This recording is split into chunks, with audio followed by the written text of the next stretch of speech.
si profond, si vrai, que rien ne peut contenir.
Tout entrave, je relâche, non rien ne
Tu me parles quand je me lève, tu me parles quand je me couche, tu me parles quand je te cherche,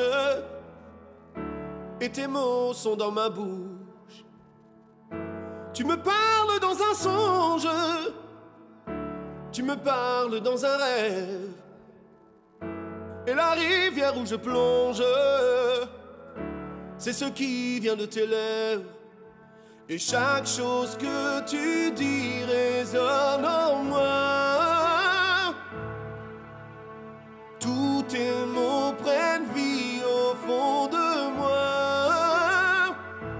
Il n'y a rien de plus beau, il n'y a rien de plus vrai, il n'y a rien de plus pur que tout ce que tu dis. C'est pourquoi je t'écoute. Oh, parle mon Seigneur, ton serviteur écoute.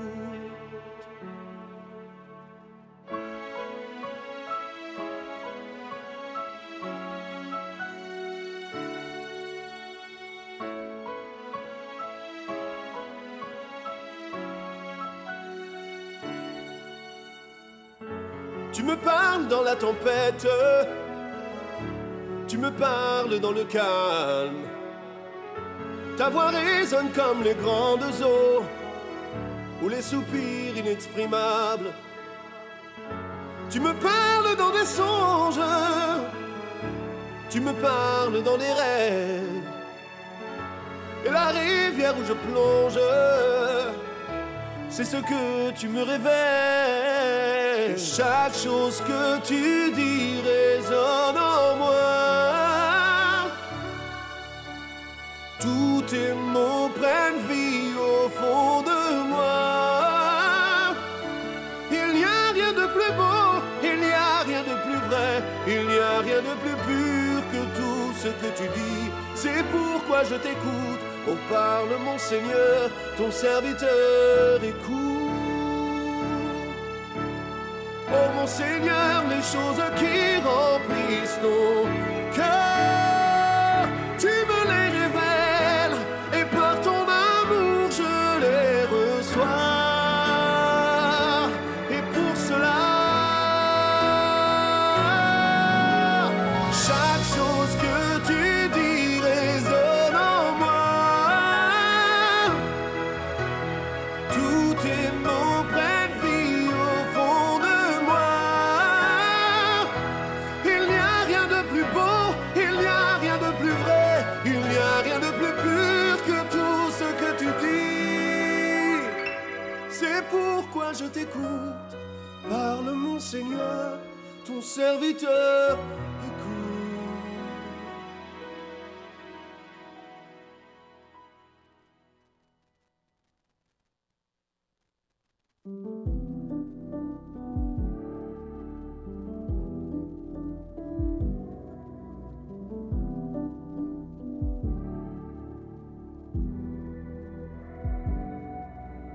Je me repose en toi. Tes promesses sont inépuisables. Ce parfum agréable, c'est ta grâce qui m'attire à toi. Ta grâce me suffit, ta puissance s'accomplit dans ma faiblesse. Ta grâce me suffit, ta présence renverse mes forteresses.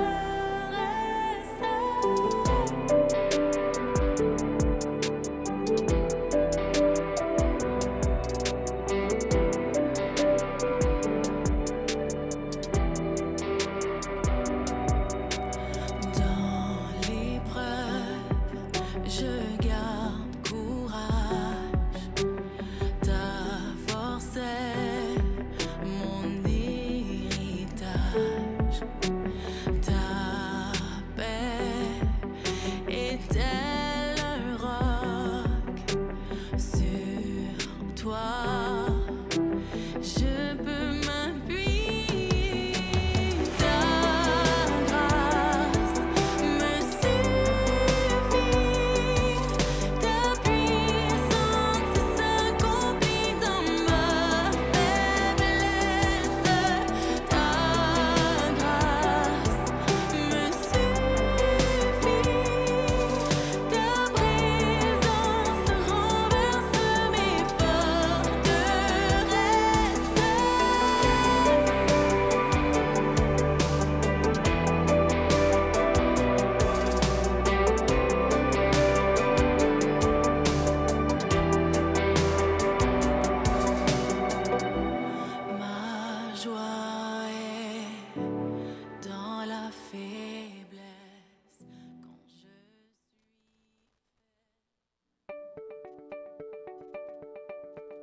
Bonjour, mon nom est Pierre Bergeron et bienvenue à l'Église communautaire Mountain View, une église où tous sont invités à découvrir et expérimenter Jésus pour ensuite influencer leur communauté. Pour ceux de vous qui sont nos invités pour une première fois, sachez que nous sommes un groupe de croyants passionnés par notre foi en Jésus. Comme vous pouvez le constater, nous sommes également multigénérationnels. Les gens associés à notre Église sont à différents niveaux dans leur parcours spirituel et notre désir est que chacun soit rencontré dans son besoin. Vous allez découvrir également que nous sommes une Église qui aime chanter et proclamer la parole de Dieu. Alors, bienvenue à cette célébration. Bon. Bonjour tout le monde. Bon matin, ça va bien? Je te dis, ça paraît qu'il y a du monde dans la salle, que ça fait longtemps qu'ils n'ont pas jasé. Hein? On se dépêche vite. Faut tout le monde s'asseoir, vite. Parce que là, maintenant, c'est ça, c'est filmé. Hein? Fait que... Alors, contente de vous voir. Hein? C'est pour ceux qui conduisent les chants, ça fait des mois qu'on fait ça avec personne, ou 2, 3, 4 personnes. Alors, c'est tellement bénissant de pouvoir louer ensemble le corps de Christ ensemble. Alors, vous pouvez vous lever, hein, même si c'est filmé, ça ne dérange pas. Hein? En arrière, non? Bon, parfait. Êtes-vous prêts à louer le Seigneur ce matin? Êtes-vous content de pouvoir louer le Seigneur avec des frères et sœurs? Amen, hein? Il y a quelque chose de tellement puissant là, quand on est ensemble.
Oh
On sait qu'il était déjà ici, mais on lui a officiellement dit qu'il est le bienvenu. Amen. Vous savez, cette semaine, en préparant les chants, j'avais préparé toute une liste de chants. Puis, vous savez, en tout cas, cette semaine, c'était une grosse semaine pour moi. Puis, en fait, j'ai pris quelques jours de congé, mais j'avais gardé ma garde au travail. Puis la garde, ça, c'est qu'il faut que je sois disponible de 4h30 à minuit au cas qu'il y ait une urgence dans Montérégie. Puis là, le jeudi, c'est-tu mercredi ou jeudi qu'on est allé à Magog? J'ai dit à Michel, on va prendre une chance, on va aller à Magog, mais il faut revenir avant 4h30, tu sais.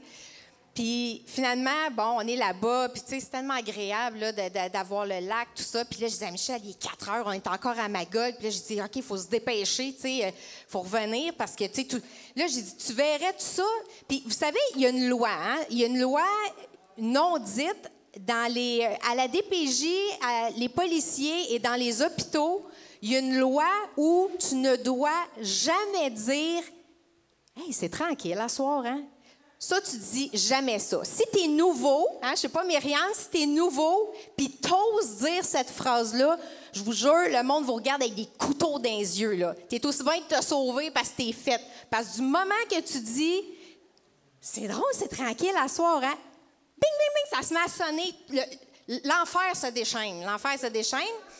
Fait que moi, j'ai appris à ne jamais dire ça. Puis des fois, quand je suis de garde, des fois, ma fille, elle me dit, hey, maman, c'est tranquille. Non, parce que j'ai rien eu de la semaine. Du moment qu'elle dit ça, le téléphone sonne. Puis là, on s'en revenait de Magog. Puis là, j'ai dit à Michel, c'est moi qui ai fait la gaffe de dire, hey, tu verrais tout ça, toi, on a fait Magog aujourd'hui, on a fait plein de routes, tu verrais tout ça que je sois appelée à Sorel, tu sais. Qu'est-ce que vous pensez qui est arrivé? Michel, il est allé dire, je pense que tu n'auras pas d'appel, ça a l'air tranquille. Bien, je reçois un appel à 6h30. Devinez pour aller où? Des 200 quelques villes de la Montérégie? Sorel. Puis je vous garantis, j'ai eu 3 appels pour Sorel, puis je suis rentrée à 3h du matin chez nous. Fait que, en m'en revenant, je me suis dit, c'est fou, tu sais, parce que là, on s'entend que c'est un peu superstitieux de dire ça, quoi que ça... Puis là, j'ai réalisé, je me suis dit, mais veux-tu pas me dire pourquoi, toutes les fois qu'on dit ça, ça arrive? Puis là, c'est comme si j'ai réalisé, quand on déclare quelque chose, hein? On déclare quelque chose. Fait que des fois, on peut déclarer des choses, puis il y a du négatif qui arrive. Mais après ça, je me disais, mais quand on déclare, par exemple, les bontés de Dieu, quand on déclare des choses par la foi, bien, l'inverse est aussi vrai. Amen? Fait que quand je suis revenue, c'est drôle parce que ce soir-là, en revenant, ça m'a fait réfléchir sur, sais-tu quoi, on a besoin, là, ça fait tellement de mois, là, ça fait 1 an et plus là, qu'on vit dans la confusion, qu'on n'arrête pas de tu sais, on parle de tout ce qui se passe de mauvais, puis puis ça va te survenir. On peut-tu ce matin, j'ai tout rechangé mes chants après ça, puis on peut-tu déclarer le credo ce matin? Hein, le credo de la foi. Puis vraiment se réapproprier ce matin, puis vraiment déclarer ensemble dans quoi on croit, dans le Fils Jésus, puis se recentrer, au lieu de se recentrer sur qu'est-ce que la science dit, qu'est-ce que tout le monde dit en ce moment, qui sont dans le fond, tout est contraire, tout se contredit, on ne sait plus, mais il y a une chose qui est sûre, c'est dans quoi on croit. Et nous, on sait que dans quoi on croit, ce sont les promesses de Dieu, et les promesses de Dieu, elles sont inébranlables. Elles sont inébranlables, puis savez-vous quoi? Elles sont cohérentes, celles-là. Fait qu'on peut-tu ce matin les déclarer ensemble en chantant notre credo?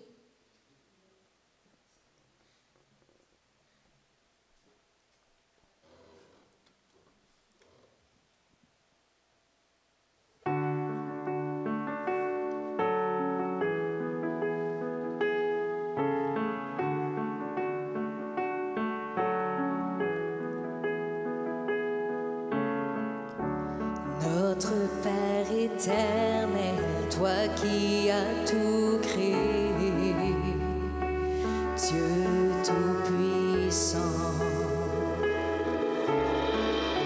c'est par ton Saint-Esprit que Jésus fut conçu, Christ notre Sauveur.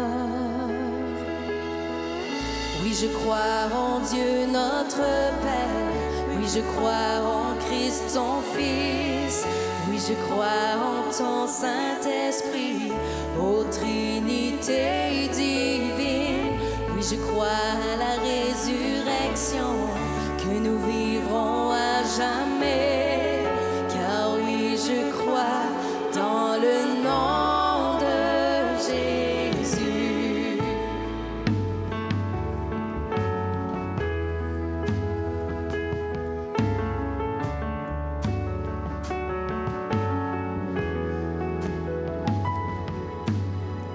Notre juge et défenseur, tu souffris à la croix.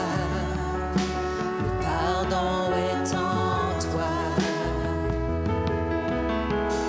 Descendu jusqu'aux ténèbres, tu es ressuscité, à jamais élevé. Oui, je crois en Dieu notre Père. Oui, je crois en Christ son Fils. Oui, je crois en ton Saint-Esprit, ô Trinité divine. Oui, je crois en la résurrection, que nous vivrons à jamais. Car oui, je crois dans le nom de Jésus. Oui, je crois en lui. Oui, je crois qu'il est vivant. Oui, je crois que Jésus est Seigneur. Encore une fois, tout le monde, on déclare. Oui, je crois en lui. Oui, je crois qu'il est vivant. Oui, je crois que Jésus est Seigneur.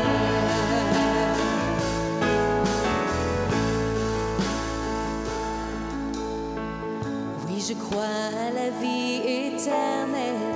Je crois que d'une vierge il est né. Je crois à la communion des saints et en sa sainte Église. Oui, je crois à la résurrection quand Jésus reviendra. Car oui, je crois dans le nom de Jésus. Oui, je crois en Dieu notre Père. Oui, je crois en Christ son Fils. Oui, je crois en ton Saint-Esprit, ô Trinité divine. Oui, je crois à la résurrection, que nous vivrons à jamais. Car oui, je crois dans le nom de Jésus. Car oui, je crois dans le nom de Jésus.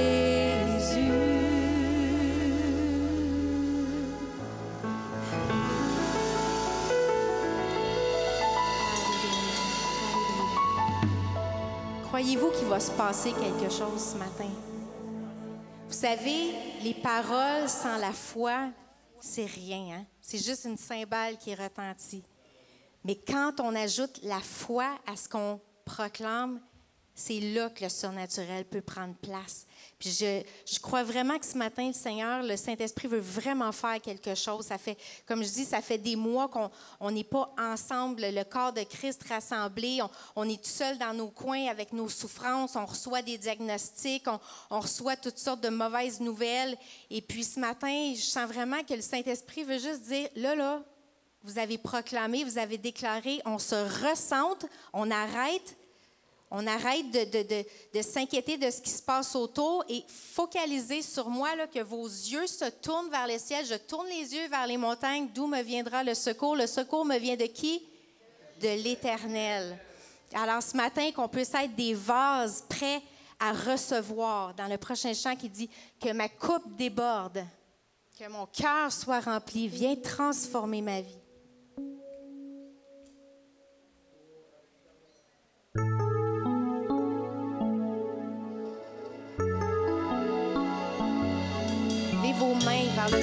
vraiment comme un vase ce matin.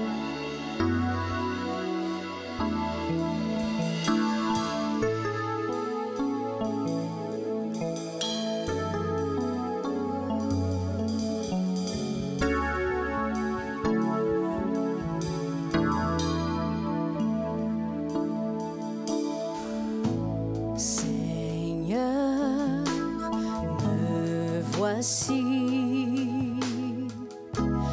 assoiffé de ta présence. Père, entends mon cri, celui de la délivrance. Je veux t'arriver.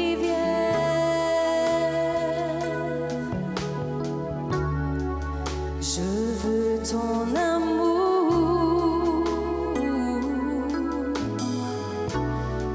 afin de devenir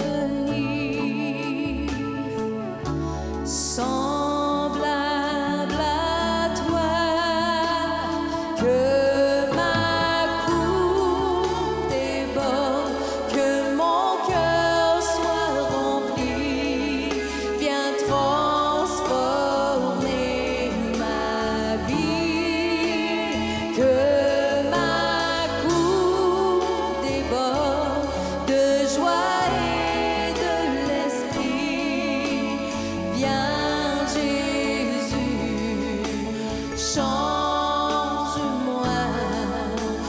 fais-le, je te prie.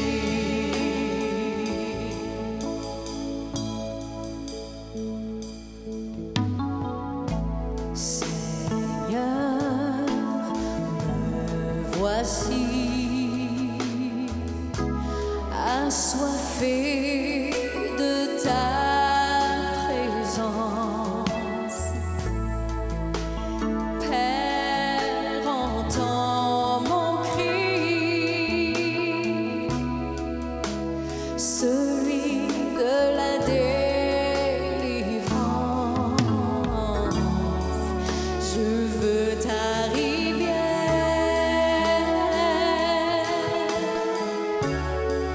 je veux ton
pouvez vous asseoir pour le dernier chant.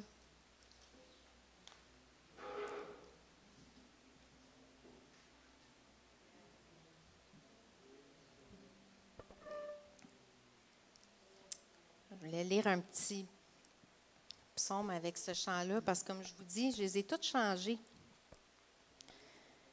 Parce que je sais qu'il y en a beaucoup qui sont découragés en ce moment par toutes sortes de, comme je dis, on reçoit toutes sortes de nouvelles. Pas toujours le fun. Et puis, des fois, on peut juste être rempli. Moi, cette semaine, j'étais juste en colère. J'avais beaucoup de colère, beaucoup de sentiments d'impuissance, d'injustice, de frustration contre le système. Puis j'étais vraiment, j'avais aucune tolérance, je vous le dis, là, cette semaine. Là, chance que j'ai des griffes, là, mais chance que je ne suis pas un chat parce que je pense que j'aurais attaqué cette semaine. Puis hier, je me disais, Seigneur, tu sais, dispose mon cœur, ça n'a pas de sens, tu sais. Je suis tellement frustrée qu'on me semble que ça va tellement mal partout, il n'y a pas de... Tu veux des services, tout déborde, justement. Tout déborde, sauf notre couple. Puis hier, ça m'a juste dit, gars, va donc prendre ta communion. C'est drôle hein, qu'on le prenne ce matin. Ça m'a dit, gars, juste rappelle-toi mon sacrifice. Là. Va te rappeler qui je suis et ce que j'ai fait. Parce que c'est vrai, cette semaine, une chance que tu n'étais pas filmé. Hein? Une chance que je ne suis pas dans Big Brother. Ou, fait qu'hier, Michel, le matin, il dit, voyons, j'avais une bouteille de vin. Comment ça fait que... Je dis, non, j'ai pas bu de vin cette nuit, j'ai juste pris ma communion. Puis s'il manque un petit bout de pain après la toast ce matin, c'est moi, tu sais. Fait qu'hier, j'ai pris ma communion, puis je me suis vraiment rappelé que, tu sais, dans le fond, là, mes péchés sont pardonnés. Je suis vraiment lavée dans le sang de Jésus, puis le corps de Christ qui me guérit, qui me libère. Puis je me suis juste mis, tu sais, à louer, puis j'ai ouvert ma parole, puis c'est drôle parce que je l'avais préparé, là, relever le faible. Mais quand j'ai ouvert ma parole, j'ai dit juste, Seigneur, tu sais, donne-moi une parole d'encouragement. Ça dit, dans Psaume 46, je suis tombée sur le Psaume 46 qui dit, j'ai pas mes lunettes, là. À moi d'acclamer le Seigneur. À moi d'acclamer le Seigneur. Hein? On a une responsabilité de le faire, on fait le choix de le faire. Je veux l'acclamer toute ma vie, célébrer mon Dieu par mes chants tant que j'existerai. Ne comptez pas sur les gens influents. Ce ne sont que des hommes. Ils sont impuissants à vous sauver. Dès qu'ils rendent leur dernier souffle, dès qu'ils retournent à la terre, leurs projets sont enterrés avec eux. Mais heureux l'homme qui a pour secours le Dieu de Jacob et met son espoir dans le Seigneur, son Dieu. Le Seigneur a fait le ciel et la terre, la mer avec tout ce qu'il s'y trouve. On peut compter sur lui pour toujours. Il fait droit aux opprimés. Il donne du pain aux affamés. Le Seigneur libère ceux qui sont enchaînés. Le Seigneur rend la vue aux aveugles. Le Seigneur remet debout ceux qui fléchissent. Ça, c'était moi cette semaine, dans les dernières semaines. Le Seigneur aime les fidèles. Le Seigneur veille sur les réfugiés. Il relève la veuve et l'orphelin, mais il fait échouer les projets des méchants. Le Seigneur est roi pour toujours. Il est ton Dieu au siècle des siècles. Amen. Fait que si vous êtes découragé ce matin, vous êtes frustré, peu importe, vous vous sentez faible devant Dieu, que ce soit physiquement, mentalement, moralement, ce dernier chant-là qui dit, c'est un cri à l'Éternel et l'Éternel qui vient relever le faible.